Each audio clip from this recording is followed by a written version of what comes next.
안녕하십니까. 반갑습니다. 여러분, 사람이 스스로 의로워질 수 있을까요? 저는 그럴 수 없다고 생각합니다. 어쩌면 사람들은 누군가 나를 대신해서 나의 꿈을 이루어줄 수 있지 않을까? 뭐 그런 희망을 가지고 살아갔는지 모르겠습니다. 요즘 대통령 선거로 각자 어떤 사람을 통해 희망을 거는 것 같습니다. 하지만 그것은 결국에 몽상이 되고야 말 것입니다.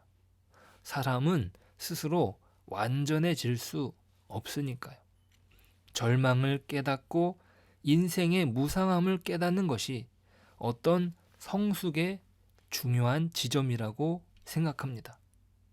자, 한국인이 많이 읽은 성장 소설, 로 꼽히는 책이 있는데요. 그 책은 셀린저의 호밀밭의 파수꾼이라는 책입니다.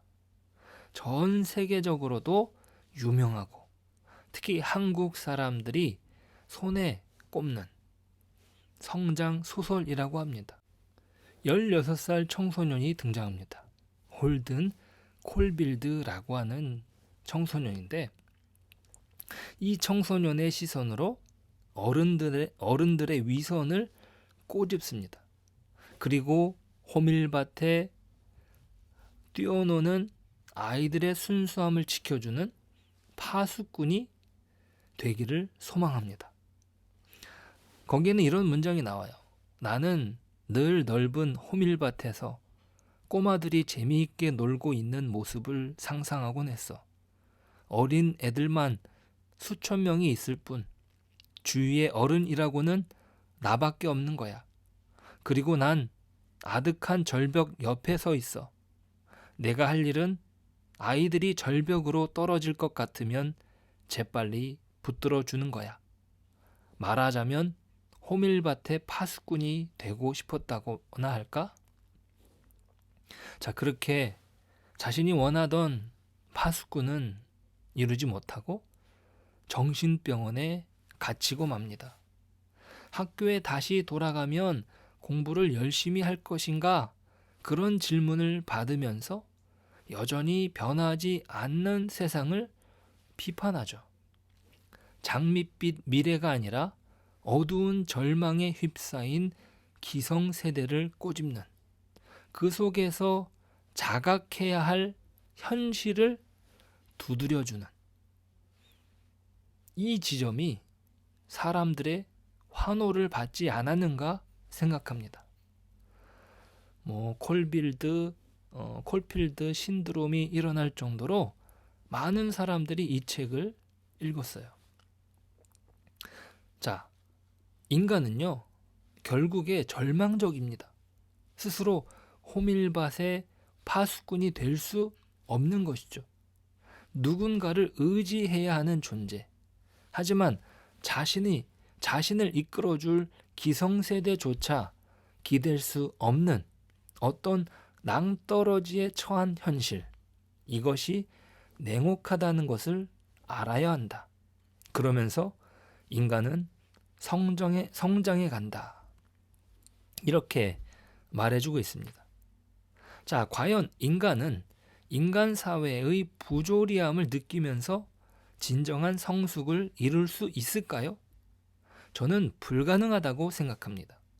오히려 정신병 취급을 당하게 됩니다. 어린아이의 순수함은 스스로 지킬 수 없습니다. 자, 그런 면에서 오늘 말씀은 소금이 강조됩니다. 13절 말씀이에요. 내 모든 소재물에 소금을 치라.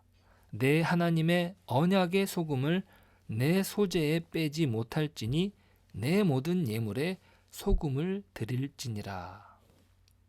자, 소금은요, 부패를 방지시켜 줍니다. 소금을 뿌려두면 잘 상하지 않는 거죠.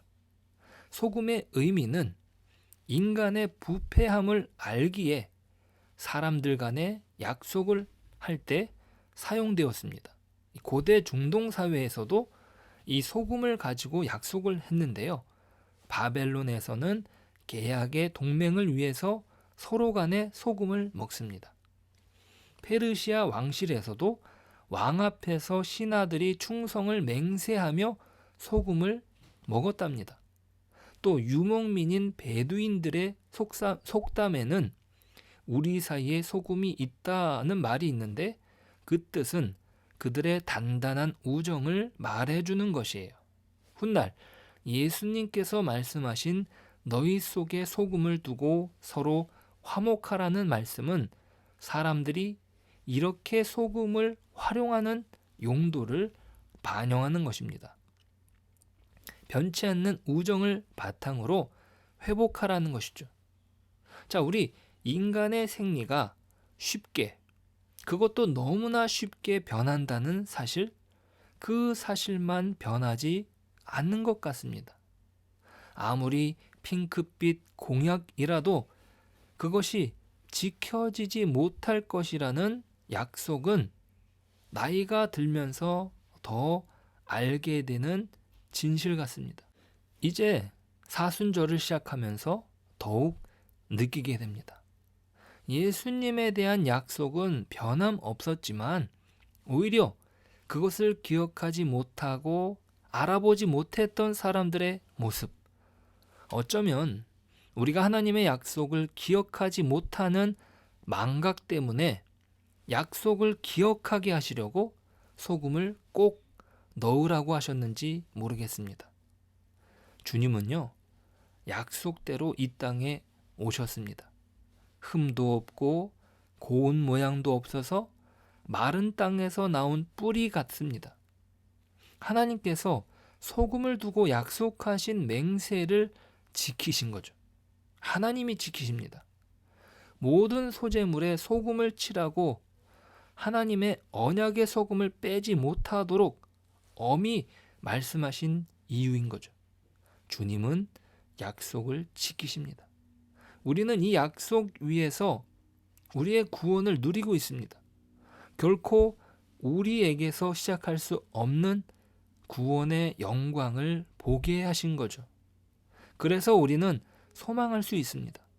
오늘 우리는 우리 스스로의 약속이 아니라 하나님이 자신의 이름을 걸고 허락하신 약속 위에서 그 약속을 그리스도를 통해서 이루신 것을 통하여 우리로 하여금 격려해 주시는 거죠.